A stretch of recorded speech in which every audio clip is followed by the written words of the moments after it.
you. Okay, hello everybody. Welcome after the lunch session. Often after like this pizza lunch session, everybody feels like this. Like you have this nice feeling of being a bit tired, being a bit this. And yeah, this is usually what happens after the lunch sessions. And if we are like in a working environment after the nice lunch break, we come back to the office and we are like, this is our mailbox after the whole lunch session. And we start looking at our tasks, and they're small, nice, good, and all the tasks are like eventually covering us. And this is how we end. If we look about the developer productivity, and I think I'm going to talk about now, it's like we are right now over here in the Z session, and I have to check, okay, this camera to catch me in. And today we are going to talk about the developer productivity. How can we increase those bars over here or during the day and overall be more productive? So, hello, my name is Radoslav Stankov. As I like to say, context is king. I'm the head of engineering of a company called Product Hunt. Something that I like to say is that we move fast and have breakfast. And overall, today I'm going to talk about the Rado approves definite guide of productivity and how we can do more. How can we get more shit done? I hope I can say these words without any red dots and things like that. So, productivity. There will be a lot of quotes around my talk, and this is one of my favorite quotes, is that you are better to be a good programmer with great habits than a great programmer with bad habits. A lot of our productivity is habits. It's how we proceed things, how we have done the things before we do the things overall. And this is a quote from me that the process is the automatic decisions of trivial question and the framework to make decisions when we have no idea what's going on. Those are like the interesting moments. The short version is don't work hard, work intelligent. And for my talk today, I'm going to focus on 3 topics, because in order for us to be productive, we need to be first being able to focus. Then we need to be effective. And again, this would make us productive, but it doesn't matter to be productive if we actually don't have any goals. Like, if you don't have any goals, you would achieve those goals because they're nothing. So let's start first with the focus part. This is like the important part and this is actually the part that will be applicable for everybody who is not even an engineer. So the focus. So everybody knows this situation. You're in the zone, everything is great, stuff is happening, and somebody taps you on the shoulder and asks, do you have a second? Do you like a tea or coffee? And then it's the dark moment. It's what the hell I was doing here? Why is this window open? Where is my other window? What happens? So the thing about our focus is there is a cycle between 2 things. One is called the flow, and the other is managing the energy. Those 2 things kind of make us focus. Like the flow is the thing which the term is in the zone. This is, you are very focused. You have everything what it takes. Stuff just gets out of your head. You do everything. Everything works great. And the biggest enemy of the flow is called the task switching. This is where our mind has to switch task. This is like very system, like the way often I portray people's heads is like this. You versus your brain. Every time you try to do something, every time you try to focus, your brain doesn't like that. Because if you think about like human evolution, focus is not very, like it's phenomenon that you should always be looking at your surrounding. There will be a lion that will jump and eat you if you are not everywhere. So your mind doesn't like being forced to be focused, and your mind is constantly trying to push other things. Like how many times you start coding and remember, what was this movie name? Maybe I will just look it here. Or you start coding and it's like, what should I have for lunch? And everything gets done. So in order to sustain the flow, a strategy that I have found is called, it's usually what's next. So what I do is, I use an app called Todoist. I actually wrote an app called Focus Tasks just for me. And the idea there is every time I'm in the flow and some random idea comes to my head, I just write it here. So it's there, some of the ideas that come to my flow are actually related to the work I'm doing. Like, for example, let's say I'm writing a WebSocket. And I remember during the middle of the socket, I remember Martin's talk about the security. And I say, maybe I should add the security headers now. And if I follow my urge, I would start doing the security headers. Then when I think about the security headers, I would have to think about should I use JWT or something custom. Then I would go to this other rabbit hole. And I would start digging, and in the end, I just needed to fix the typo in one of the responses of the WebSocket. So it won't get me very far. But usually what happens to me is I just write this down. Okay, think about security when you're done with the current task. And the idea there is you just pile out all the works that you do. Like this small app that I wrote, shameless self-promotion plug, of course. You can download it from here, it's open source, you can look the code, it's great. But the idea of this was just a text file. Like before when I worked, I just had a text file with 3 sections. And I would start from the middle. Often, when we work on tasks, we need to open like Jira, or if you're lucky, Trello. There is a GitHub repo, there might be like some discussion. Also some Slack threads, some design assets, like if you're lucky Figma, if you're unlucky Photoshop, and things like that. So have all that stuff in your head, and you need to constantly switch tasks. Like what was the ticket? What I needed to work on? And I had this file when it had all the bookmarks of all the links I needed. Also, I had this other section which is like, what's the things I need to work on? Everything which I write is like, oh, maybe I should refactor this. Oh, maybe I should do this. And I just pile all those things. And every time I'm done with the current thing I'm working on, I just go to the list, usually delete half of it because it's nonsense. But the other part is something that shows me what's next. Because often when we lose focus is when we don't know what's next. When our mind starts wondering, what should I have for lunch? And the final part here is just the random notes. Like sometimes you just need to scribble out. Like a small technique I have found is often when we think about things, we are not very, humans in general, we are not very good at just keeping stuff in our head. Usually it's very good to hand it out.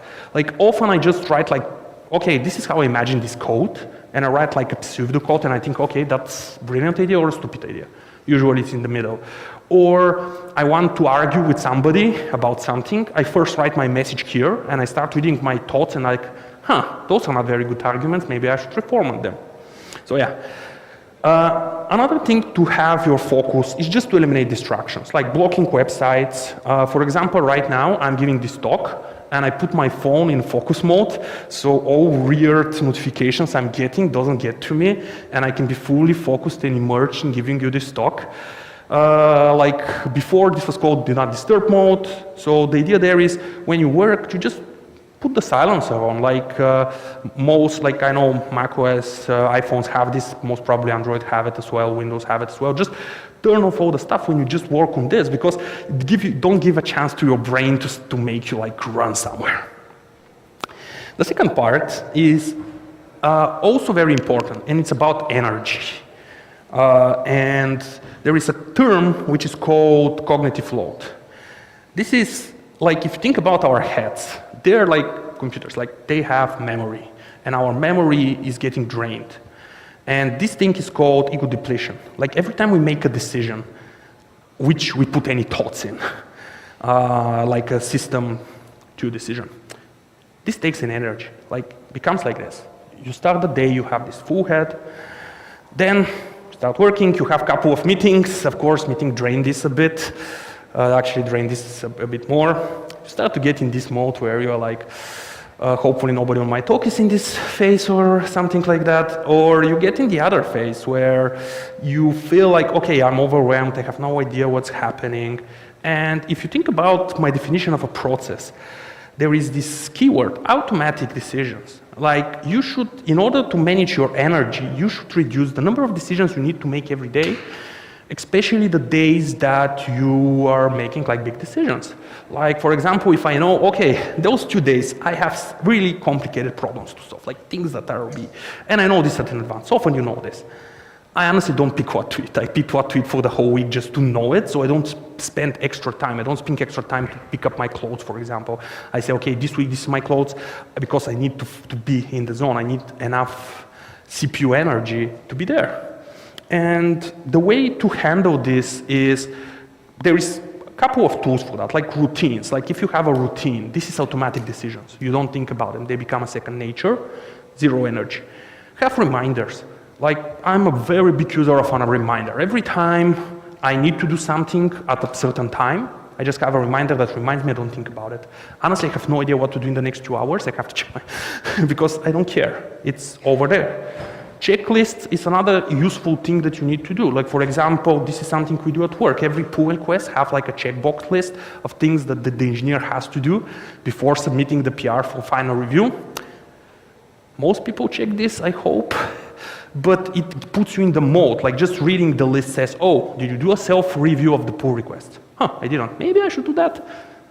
Hopefully you do that. Always do a pull request self-review before putting it for everybody else. Another thing is templates. Like, honestly, I have templates for pretty much, if you notice, like a lot of communication patterns that you need to do during work. Like, for example, let's say you are said, okay, we should post in a Slack channel what I did yesterday, like standards and things like that. Okay, have it like a template. Like, this is my template when I just fill up the blanks today, yesterday. Have me a reminder that just at 9 or 8, or if you're a very early person, 7, just tells you, okay, post in this Slack channel, this template, you copy the template, you click the link, the link opens the Slack, and you just paste the link, and that's it. I mean, if you're a bit more crazy, you can automate this and make a button that asks you, or bot. That's another automation of that, and that's the final thing. Like, but automations takes a lot of time. So one of the life hacks I do is always like, this is something I do. I always know what we're going to wear tomorrow. I don't need to wake up and think about, I mean, I'm an engineer, I always wear like these clothes. I have them in 10 different same colors. But think about it, like what things I need to do early in the morning that are kind of useless. Like, I mean, wearing clothes is not useless, but picking what to wear can be postponed a bit. Another thing is capturing knowledge. Like the modern term for us is knowledge workers. For some reason, the definition of programmer changes from programmer to developer to engineer to knowledge worker. I know it's like changing, but the idea of there is like we need to capture knowledge. Like our head, like I really like this quote from David Allen. One of my favorite quotes is, our head is for creating ideas, not for storing them. Like when I walk and I have an idea, like there is a lot of ideas coming from here, and what I do is I store them. Like I store them in an app. I mean, I use an app called Bear, and every week I have like this period every Saturday when I just look at all the list of the ideas, and I'm like, that's pointless. That doesn't. Okay, but there are some things that I want to do, and the things I want to do just come here as next things to do. Like I saw some article about some environment variable that optimizes the Ruby processes in a servers. When you put this variable, it changes how the garbage collector works.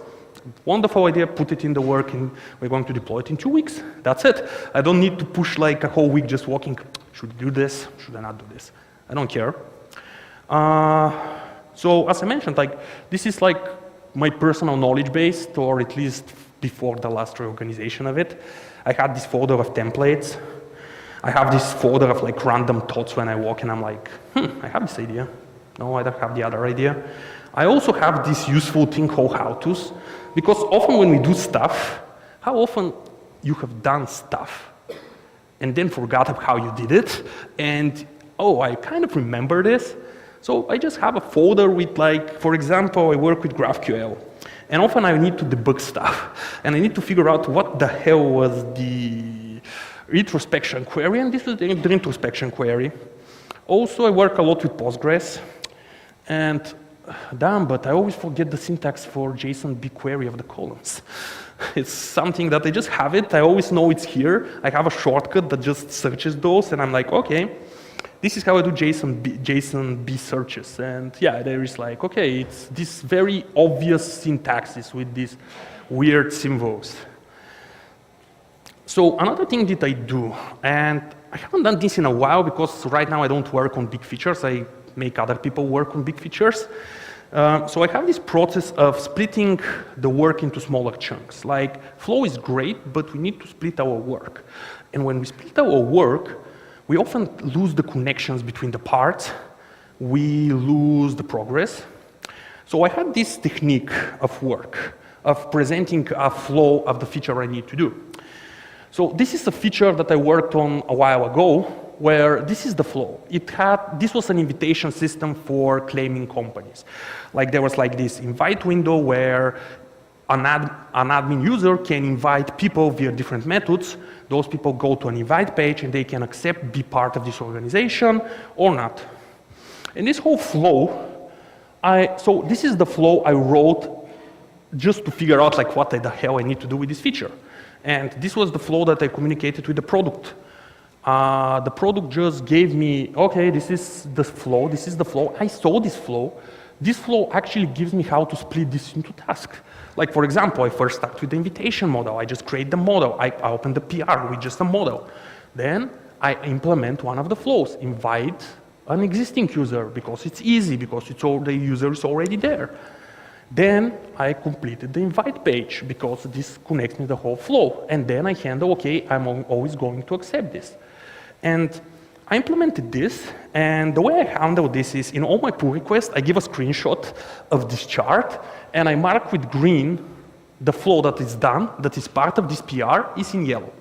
Like you open this PR and say, okay, open the PR, and the yellow part, this is the part of the workflow. So somebody who reviews my PR sees that. With the green, I actually know, okay, I'm almost done here. Most probably we won't implement invite by unique link because the sprint is ending. And this is also another tool I use for communicating with the product, because on the product manager, I send them this chart and they ask you how often there is like a product manager or got sent a project manager.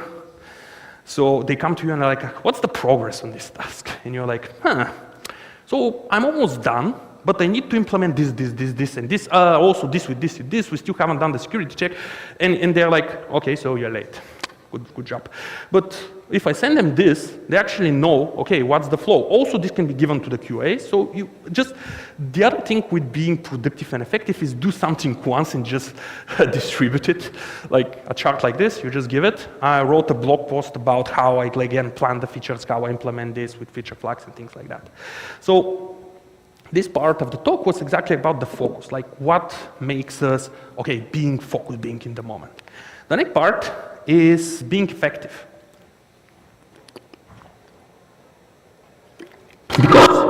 Oops, sorry about that. So again, it's fine to be in the focus, but if you're not effective, you're like a Buddhist monk. You just sit and you are in the zone, but you don't do anything. And the next step is being effective. So being effective, I split it into two parts again. First is know your craft. Be like craftsmanship. Know what you're doing. The second one is know your tools. This is how you get fast. So know your craft. So, I mean, we're engineers, or knowledge workers, or programmers, or developers, or the next fancy word in 2 years that will be big for our profession. So know your craft. So this is the technology set. Like this is technologies which I use pretty much always, every day. And those technologies look like a lot. Like everybody comes to engineering, there is so much tools, there's so much technology, everything is changing so rapidly, and we are using React for 6 years now, and it's okay, when we're going to the next thing. And if you think about the technologies, they're like this, like, okay, there is this thing, this library, so this is React, this is the web component part, this connects with here, here's the WebSocket, and this is very unconnected, and looks like very overwhelming. So when you have to know your craft, I mean, the fundamentals and all the things we as engineers have figured out in the last, let's say, 70, 80 years, I mean, fundamentals are pretty much the same. Like, let's go, I mean, this is a JavaScript conference, and so far I haven't used the word JavaScript. So let's talk about this. Like, if you think about first principles, in order for you to be an effective JavaScript engineer, first, you need to know JavaScript. Like, you need to know the language. You need to know when it comes, how it works. You need to know the details. You shouldn't be confused by this. The next step, TypeScript. I mean, this is now new, the industry standard. You need to know what does TypeScript add, what's the benefits, how it works. The next step, in my opinion, is actually learn Node, because it's a smaller sunset and also would make you learn how the event loop works in a better way. You're going to learn some of the backend, the packages and all of that. Then you need to learn the browser. How does the page is rendered? What's the performance? How all the stuff works? And if you think about it, if you know how the JavaScript works, it's easy to get the connection. Then, I mean, use React because right now it's one of the most popular libraries. But if it's not React, if sometimes there is something new here, notice that you will use all this knowledge here. And in the end, you learn Next.js. And again, there is a lot of things to learn. There is too much stuff. But the core is, if you have the fundamentals, it's very easy to understand the concepts.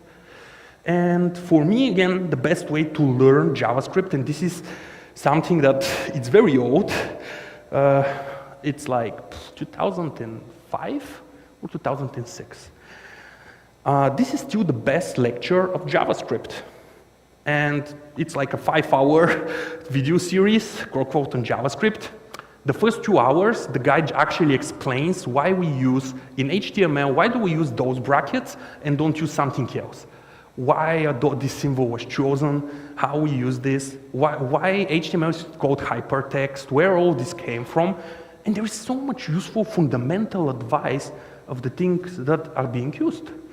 And I mean, this guy wrote like the Bible of JavaScript, the good parts. And a lot of people say, yeah, but we write a new modern JavaScript, it's totally new. No, it's not. It's just the same language with new tools, with new beauty things on top of it. And I still remember like when I was younger, and there was this library called Prototype.js. So this is the first real JavaScript library. It was the one before jQuery. Actually, some of the limitations of Prototype make the Racinger guy to wrote jQuery. So Prototype.js added a lot of capabilities to JavaScript as a language that we know for today. Like it added the function map, the function for each. It added, I mean, inject, reduce. It added a lot of those useful methods. All the cool things that we have in the strings or in the array were added in Prototype because JavaScript is a language that can be very easily extended. And I remember when I was, again, younger, and I very well remember this day I was back from school. I mean, I was going to school back then. And I was reading the source code of the Prototype because it seems like magic. Like, how can this library do this and this and this? And I had this moment where it's like the light bulb. Oh, I understand. If you add this to the Prototype, it gets here. This is how it does a cycle. This is how it comes. And this knowledge too, to me, like just knowing how map, reduce, for each worked, translates it to a lot of like functional programming. Like every time when people were talking about functional programming, how great it is, it's like, okay, I mean, it's just functions that you compose. It wasn't very special to me. Another thing which it's useful to do time to time is just read the source code. Like we as developers read a lot of code, or we should. So I decided, like often when I'm stuck with something and I'm too bored to go to Stack Overflow or ask some of my colleagues, I just go and read the source. Like just go in and see what's going. Like most of the times you have no idea what's going on. It's very complicated, it's very difficult, but when you open it for the 100th time, it starts to make sense, especially if you lock the same library. So let's say I will just show you the source code for React hooks. Because, I mean, how many of you use Reacted hooks here? All right. How many of you actually know how they're implemented and all their intricacies and go to the source code? Okay, so this is the use effect, one of the most complicated hooks in, and this is how it's implemented. It's actually very simple. We just resolve something called a dispatcher and call use effect on it. So this is the implementation of use effect. It's genius, like, but if you just look at here, you start asking yourself questions like, what the hell is a dispatcher? And what does it need to be resolved? Also, if you think about performance and you start debugging systems and start thinking on like first level principles, it's like, okay, how does this function work? How many function calls I actually need to make, like the VM of JavaScript? Like resolve dispatcher gets an object, this object dispatches something. So, okay, let's continue. What's the dispatcher? And by the way, for interested, there is these URLs here with all the links.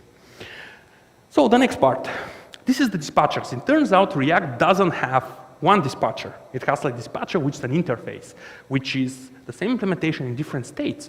So it has something called hook dispatcher on mount. So when a component is being mounted, there is a function that's being executed. There is a dispatcher on update, a dispatcher on render, and context-only dispatcher. I have no idea what's the purpose there.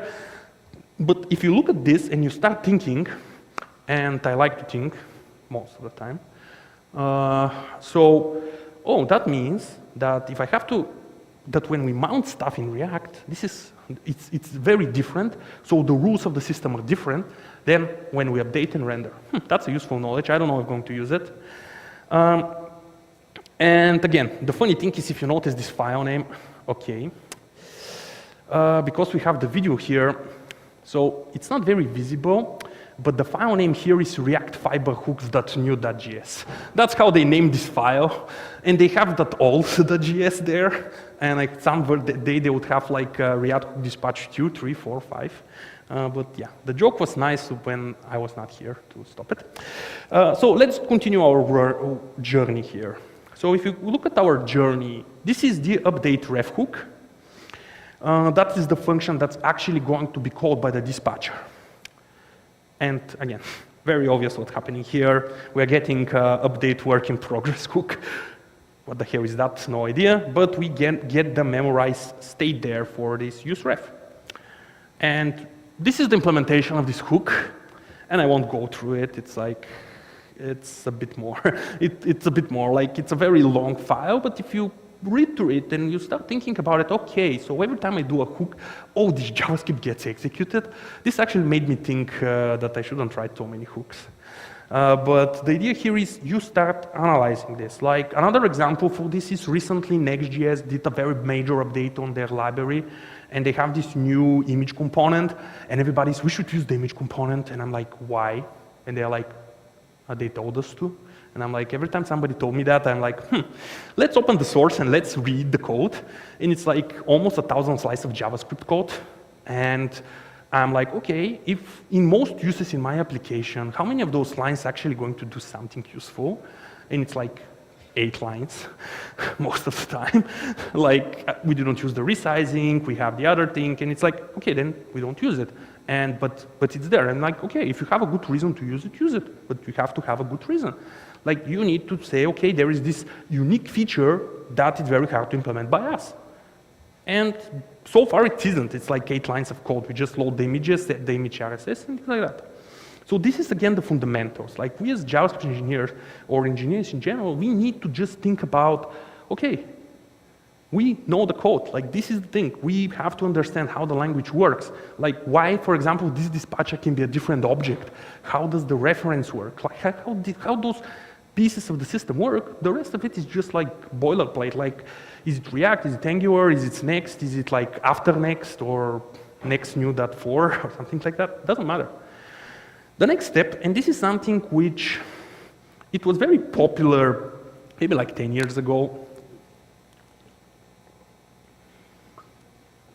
in certain developer community, was knowing your tools, like knowing the tools you're going to use for your work.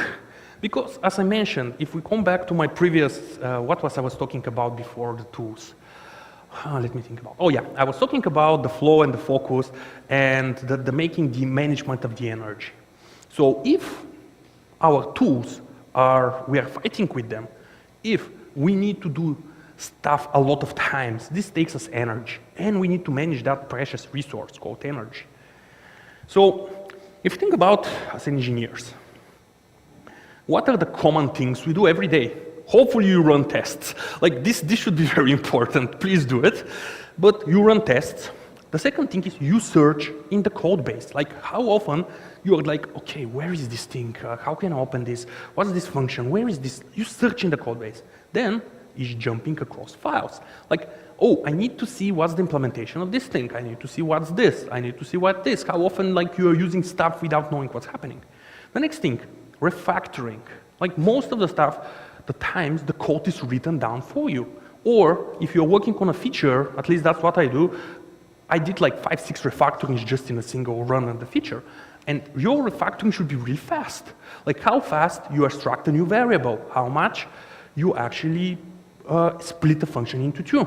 Another refactoring that a lot of people forget, by the way, is often what people do with refactoring is like, I have this big thing, and I'm going to split it into smaller chunks. That looks great, it's amazing. But then what happens is, in order to understand it, I have to open like 7 files. And each of those are used just once, and I have no idea what's going on. I have to play a computer and interpret all this code in my head. So another useful refactoring tool that I think every engineer should use more is you see a lot of small pieces, and you combine them into something bigger, where all the logic is in front of you. So often, when I work on a feature, and I am feeling stuck, and the code seems to be fighting, like I need to add this prop to like 5 components. Oh, there is this function, then it needs to get this other function. What I do, and often I just do it and I revert back my code because I understand, but I combine everything into one file and just start working with this big file and split it again and split it again, then combine it again. And we do this all the time, and this should be fast. I don't think about it, it just happens. AI, like GitHub Copilot, should start splitting the code at some point. The other thing is searching documentation. Like, you need to remember, like, you have an autocomplete on VS Code, but what the hell is this argument doing, really? What's the example? What's the CSS property that clips an object, and how it should be used? And finally, we sometimes have to write code, like the most fun part, but that's actually, if you notice, like, in the end, this is when we actually write the code. And when you think about your tools, like think about all those things, you do them over and over and over again. And that's the thing, the tools that you use, like your samurai sword, like your editor should be your base. Like this should be the whole, like again. And again, there is Visual Studio Code. I don't know, most of you use Visual Studio Code, right? How many people use VS Code? How many people use Vim? All right. I mean, if I had the ducks, I'm going to throw them. I would get some from Martin, and I'm going to throw them back to you. So yeah, I mean, if people use VS Code, it's great. It has amazing features. It's great. It's good one. Every time I pair with somebody from my team who uses VS Code, I install like 5 plugins and starts working properly and stuff getting. But again, I use Vim. I mean, I pretty much automated all that stuff. Stuff flies through. But the idea there is not exactly what's your editor, but just optimize your flow. Like think about, I do this like 200 times.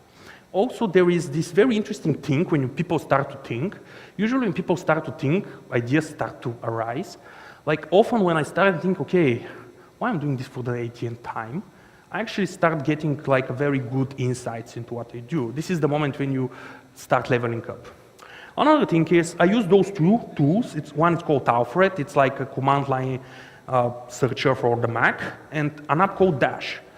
So what Alfred gives me is when I hit, and I actually don't know the keys because it's so burned into my memory, I think it's Option space. When I click this, there is this big window opening in the middle of my system, and here I can write React and say use, and it gives me all the React hooks, and it can give me all the options, and I click enter, and it jumps back to each documentation there. And the nice thing about Think is, I mean, it's offline, like it stores everything locally, so you don't need internet, it's really fast, and you just write the docs, and the stuff comes in. Like, for example, I use Ruby on Rails, which doesn't have such a great autocomplete as TypeScript. And here I'm working of the word that's called krate, which most probably is create, with a typo here. And I'm trying to figure this out, and it tells me, okay, this is all the function, I click there is documentation. And actually, Alfred is a really good productivity tool that I use. I have a blog post about it that explains all the useful features there and how it can speed up a lot of the things I do. Like, for example, I have a shortcut in Alfred that opens our organization GitHub repo with all the PRs that are marked for review and I still haven't reviewed. So during the day, if I need to do a review, of somebody's code, I have, and right now we have like 30, 40 PRs open per day. And I'm like, okay, which one did I look at, which one I didn't? So I have this shortcut where I log like pull requests for reviews and it just goes to this bookmark. Or I have like this very good, what's another cool trick that I use there? Oh yeah, I have Google Translate. So sometimes I just translate words because not a native speaker, obviously. My Bulgarian is quite terrible. So I use spelling, like, it's a very useful tool. And when we talk about tools, like again, there is a lot of people take, yeah, we set up our editors, they're like spaceships, they do all the cool stuff, they're really great. That's amazing from our end, and that's great, but unfortunately, like, as happy we are to build the code, we work with other people, which sometimes has its quirks. So when you think about your tools, you have a couple of others. You have your email client, like you need to deal with email, like most probably, or Slack or whatever. So you have the calendar, like, okay, there is meetings, recurring meetings, which meetings I have to be there, which I don't. If you are like you use Trello, like some of the enterprise use Jira or something else. And the thing about it is all those tools have shortcuts. All those things have tricks. Like for example, I use Slack a lot. And Slack actually has some really cool features. Like for example, it has a bookmarking feature that, okay, I see something interesting that I need to comment or do something, I just bookmark it. And every 5 or 6 hours when I have time, I just click through my old bookmarks and actually do any actionable things. I can mute channels, which I don't care, except if somebody mentions me, like half of my work is muted. So see all the tools that you use, what are the shortcuts which you can use. And especially if you use web apps. There is this magic thing on the web called URL. I don't know how many of you have used the URL, but the URL has properties, and often a lot of those tools have URLs, like for example, let's create a cart with a template. It's a URL with the query params that, for example, you can make like a shortcut and open it and have it. And you don't need to think about it. Like a lot of those tools, you need to get better at. Like how do you manage the email? Like, for example, I have like 7 emails and I'm in inbox 0 right now. And I'm always in inbox 0. Why? Because I'm very aggressive of removing all the spam, marking stuff, postponing stuff, and things like that. So, for the final part of my talk, the gold part, the thing about this here is exactly which we have to think about. It's like, okay, we are very efficient, but we are very efficient making nothing. How can we actually get better at what we are doing? And one good way is to drink more water, by the way. Water is very healthy for you, it helps you, and it's life, pretty much. So, there is another good quote from Eric Ries from Lean Startup. It's like, reading is good, action is better. Like, again, you need to do stuff. Like, just, like, I know a lot of friends which I have who are like, okay, I read everything on this subject. And I'm like, okay, what of those things you actually do? No, I still haven't read everything. And it's like, okay, I had, I mean, are they in the room? No, they are not. So I have those friends who are very into like testing. And don't tell them I mentioned them. And they were like reading every book, watching every video. And I'm like, okay, how many tests did you do? No, I didn't do any tests because it was very hard. And it's like, okay, I mean, and the thing about it, you start doing stuff. So the way I'm thinking about goals is I put them in 3 buckets. And when I think about those buckets, it's again, I have personal goals, things I want to achieve for myself, my family, and so on and so forth. Like things that are for me. I have work goals because careers and things like that. And I have something that I call the baseline. And those is just stuff that I need to do anyways. And this is just the stuff I do on autopilot now, just because it's useful. Like for example, personal goals. I want to go to Japan. I want to weigh 19 kilos. Work. I want to ship a claiming of product hub. No idea, don't care what it is, it's a feature. I need to learn more about Postgres internals because we have some Postgres issues and I need to go deeper into Postgres. So that's the learning goal. And my baseline, okay, I need to do 10,000 steps per day. I need to train for 3 days of a week and I need to sleep for 8 hours at night, at least 2 nights or 3 max. I mean, sleep is also very important. But, and again, and the way I split the goals is the goals are split into buckets as well. Because it's very important for you to bucket things. Because if you have something that's a very long list, nothing gets done. Stuff needs to be just streamed. Also, that works very well if you need to optimize databases. If you have a very big table, it's very hard to optimize, so split it into chunks. So again, goals. Start from yearly. What do I want to do this year? Just asking this question, even if you don't decide what you want to do this year, actually puts you in like a thinking mode. Then monthly, weekly, and daily. Like, what do I want to do today? And it's very simple. Like, most people actually don't know what they need to do today. Like, for example, I have a very clear agenda what I need to do today. I don't need to think about it. I need to give a talk, which should be ending in 20 minutes. But it will be done faster. And the other thing about the prioritization. So this is another thing which people get very wrong. They say, I want to do those things, and they give like 20 things. And nothing gets done because it's 20 things. And nobody can do 20 things, except if they are useless and very small. The way I do prioritization is I never go more than 3 things in priority. Like, for example, every week I have to write to our CEO, okay, what are my top priorities for this week that I need to accomplish? And what I do is I always say, my first priority is this. My second priority is this, my third priority is this, and I have those other 3 that are just floating. Don't expect them to happen. It should be an amazing week if those happen, but that's a clear choice. And when I think about it is, okay, what are my top priorities? And I know, and the other thing is when you have top priority, 1, 2, 3, doing the top priority first sometimes doesn't work. Like, when you have like more than 2 priorities, the order doesn't matter if you do them all. Like if I do 1, 2, 3, the order doesn't matter. It matters if I cannot do one, of course. But sometimes, for example, I start with my third priority just to get it out of my way, so I don't think about it because it's easier.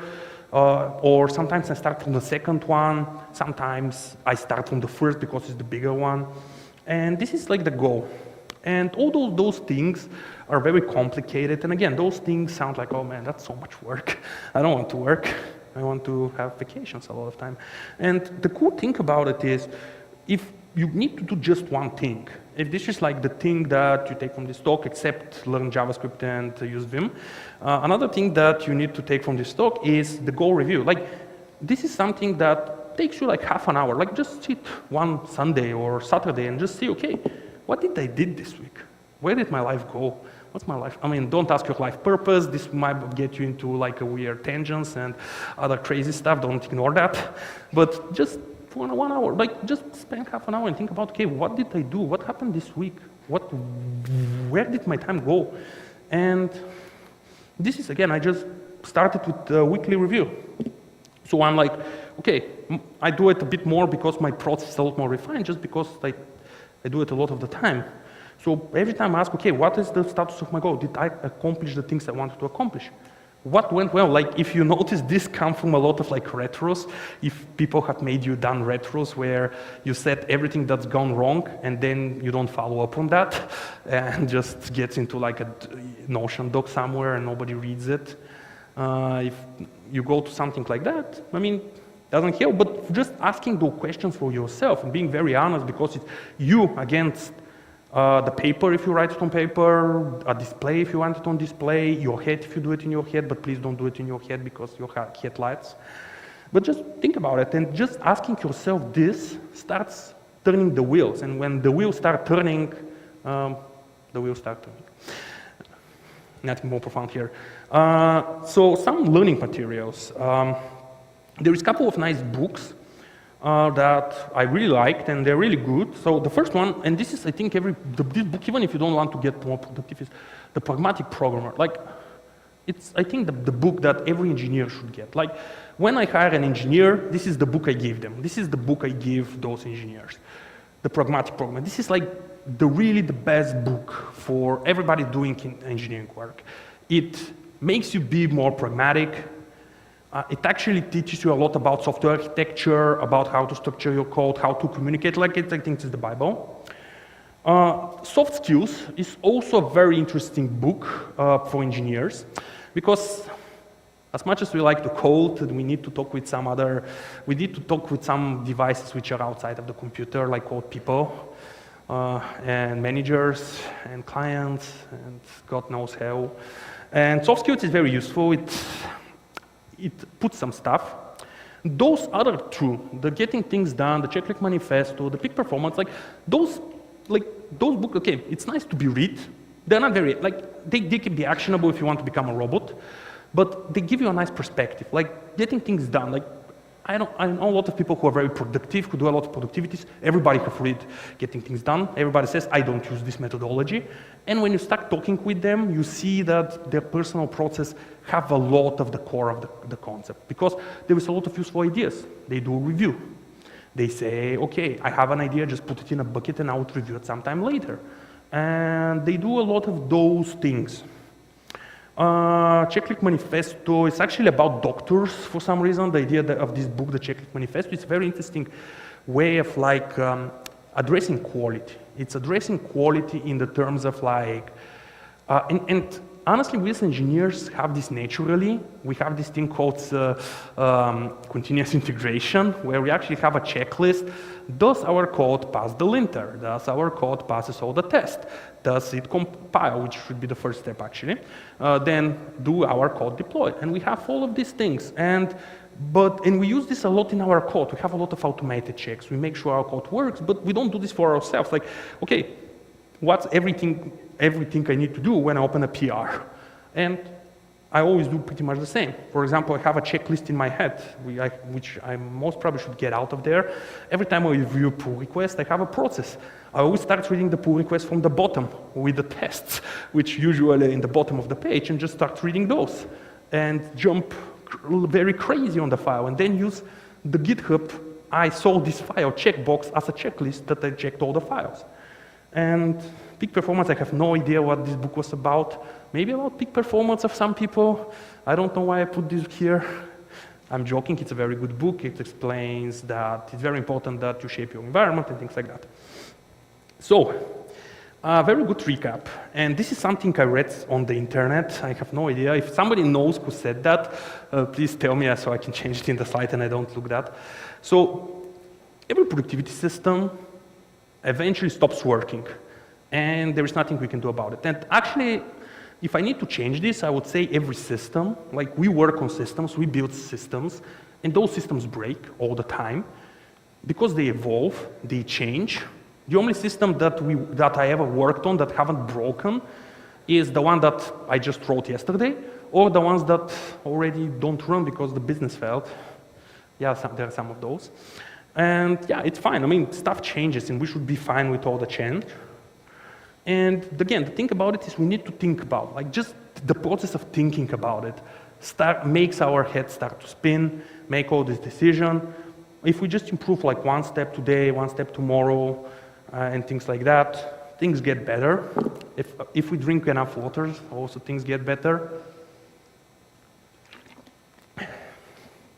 And yeah, so yeah, I mean, this is pretty much what the talk was about. Again, in order for you, in my opinion, to be productive, again, you need two things. You need to be focused on what you are doing, and you need to be effective. Like, you need your system to get out of the way. You need to shape your environment. You need to basically not think about it.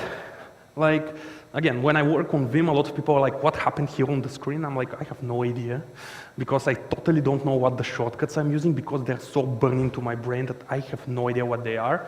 Like, how many of you actually have copied and pasted text from somewhere and you didn't even remember that you clicked command, what's it, C or what, I don't remember what was the shortcut for copy, because it's so burned into my brain. So yeah, thank you very much.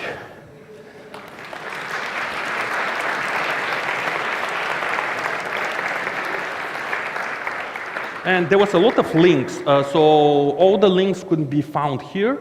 And I think we have some time for questions. I think we have like around 10 minutes. And there is a guy with the microphone. Say hi to Valю. Там дигнаха първи. Или си? Не си. Значи ти си бил. Ми трябва. You mentioned, you mentioned refactoring as a common operation. Would you say it's a best practice, and should we refactor working code? Yeah, So the question was, should we refactor working code? Of course. Yeah. Like, if you can make, like, this was something I was doing when I was younger and I had more free time than it was useful. I was getting like an open source library, like let's say a JavaScript drop-down menu. And I just started refactoring the hell out of it, just removing code, removing all the useless parts, removing all the options. And this was very useful to me. I never published this code. Sometimes I actually just run it once or twice that I see that it works, but it gives me this mechanics of just being able to jump into a code base, figure out, okay, what's happening here, and how can I change this code and how can I move it? Just mechanically, like when you do like martial arts and stuff like that, you always do like those weird actions like 200 times. The same thing is with code. Like how many times we copy paste code? How many times we split the file into multiple pieces? How many times when we refactor something we don't test that we actually fix what we are factoring? So it's a very useful thing. Is it useful to commit this afterwards? Depends.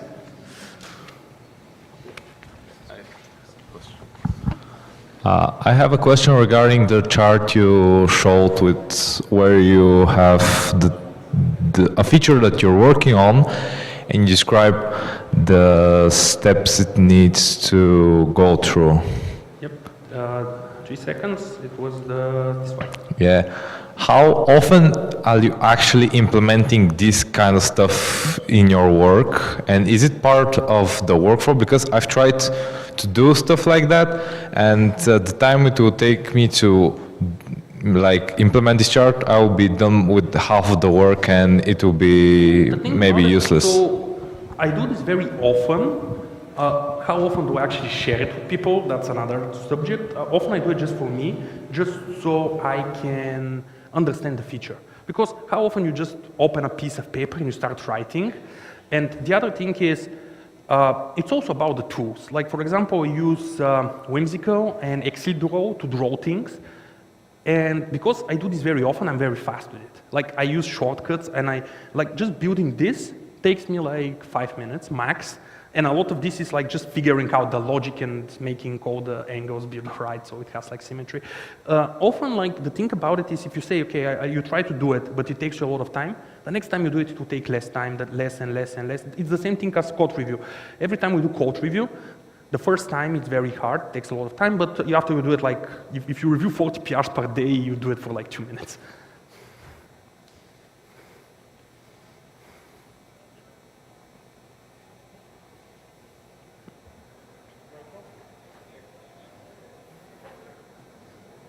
Check, 1, 2, 3. Okay, it's working. So I'm going to ask a bit of an existential question.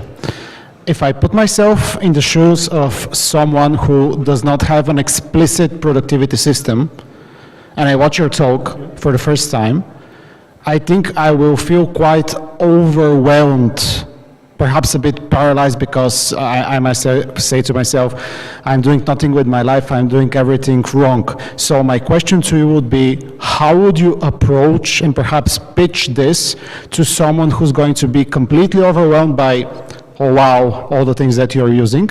And if you have to say priority, number 1, start here, to someone who's new to this, what would it be? That's a great question. So the question in general is like, how would you say somebody who has no idea about productivity, where their life is going? Like, I cannot tell you where your life should be going. I'm not that kind of person. But again, the main thing of this talk is, again, not feel overwhelmed. Like those, like they seem very complicated, seem very big.